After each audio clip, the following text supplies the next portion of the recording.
Basket பால் match அப்போ ஒரு பையனோட கண்ணுக்கு மட்டும் 2 ஏஞ்சல் தெரிவாங்க. இதை பார்த்து அவன் ஷாக் ஆகிட்டு இருக்கும்போது அவங்க டீமோட ஒரு பிளேயரை வந்து அந்த ஏஞ்சலை வந்து காப்பாற்றி கேட்ச் பிடிக்க வைக்கும். இதை பார்த்து அவனால் நம்பவே முடியாது. அப்போ வந்து அந்த கோச்சிட்ட போய் சொல்லவார். அந்த கோச் நம்ப மாட்டார். நெக்ஸ்ட் டே பார்த்தீங்கன்னா அந்த டீமோட வீக் பிளேயரை பிடிச்சி அந்த பிளஸிங் பண்ணிருக்கும் அந்த ஏஞ்சல். இதை கோச் சொல்ல கோச் அகைன் நம்ப மாட்டார். இப்படிலாம் நடக்கவே நடக்காது. ஏன்னா அவருக்கு இந்த ஏஞ்சல் வந்து இந்த பையனோட கண்ணுக்கு மட்டும் தான் தெரியும். அதுக்கப்புறம் மேட்ச் நடந்துட்டு இருக்கும். மேட்ச்சில் பார்த்தீங்கன்னா இவங்களுக்கும் ஆப்போனண்ட்டுக்கும் பெரிய கேப் இருக்கும். இந்த டீம் தோக்குற மாதிரி இருக்கும். அப்போ கோச் வந்து சரின்னு சொல்லி ஒரு ரிஸ்க் எடுப்பார். ஒரு நல்ல பிளேயர் வந்து அந்த வீக் பிளேயரை வச்சு சேஞ்ச் பண்ணார். கமெண்டேட்டர் எல்லாருமே வந்து கலாய்ச்சிட்டு இருப்பாங்க. அப்போ இந்த விளையாடும் போது மிஸ் பண்ணிடுவான். கோச் அந்த பையனை பார்த்து முறைப்பார். திரும்ப என்ன நடந்துச்சுன்னு பார்த்தா எல்லாரும் ஷாக் ஆயிடுவாங்க.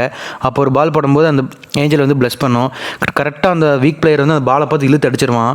அடிச்சுட்டு அப்படியே ரன் ஓட ஆரம்பிச்சிருவான். இதை பார்த்து எல்லாருமே வந்து பயங்கரமாக ஷாக் ஆயிடுவாங்க. அப்படியே அதுக்கப்புறம் என்னென்னா அப்போவும் வந்து அவங்க டீம் வந்து ரொம்ப பின்னாடி தான் வந்து தள்ளியிருப்பாங்க.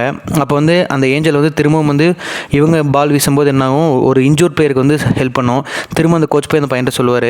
அதுக்கப்புறம் அந்த கோச் வந்து சரின்னு சொல்லி ரிஸ்க் எடுத்து பார்ப்பாரு. அந்த இன்ஜூர் பிளேயர் வச்சு விளையாடுவாங்க. அப்போ பார்த்தா அவர் வந்து வீசும்போது பால் ரொம்ப ஸ்பீடாக போயிடும். அதை வந்து மிஸ் பண்ணிடுவாங்க. அப்புறம் அந்த மேட்ச் வந்து அப்படியே தான் ஜெயிச்சிருவாங்க.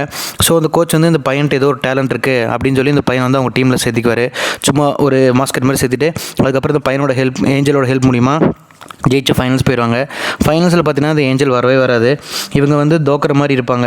அப்போ வந்து கடைசி ஆப்ஷனாக இருக்கும். அப்போ கடவுள் வந்து அந்த பையன் மாதிரி வந்துட்டு நமக்குள்ளே எல்லாத்துக்குள்ளேயுமே கடவுள் இருக்காங்க, ஆனால் நீங்கள் வந்து ஹார்ட் ஒர்க் மூலிமா தான் ஜெயிக்க முடியும் அப்படின்னு சொல்லிடுவார்.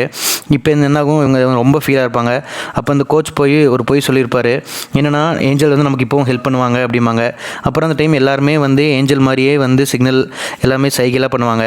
இதை பார்த்துட்டு அந்த பிளேயருக்கு வந்து ஒரு எனர்ஜெட்டிக்காக வந்து பயங்கரமாக வந்து த்ரோ பண்ணி அந்த டீம் வந்து ஜெயிச்சிருவாங்க. ஸோ இது மூலிமா உங்களுக்கு என்ன தெரியுதுன்னா எல்லாத்துக்குள்ளேயுமே ஒரு கடவுள் இருக்குது அப்படிங்கிற மாதிரி சொல்கிறாங்க. நீங்கள் கடவுள் நம்புறீங்களா இல்லையா அப்படின்னு சொல்லி கமெண்ட்டில் சொல்லுங்கள்.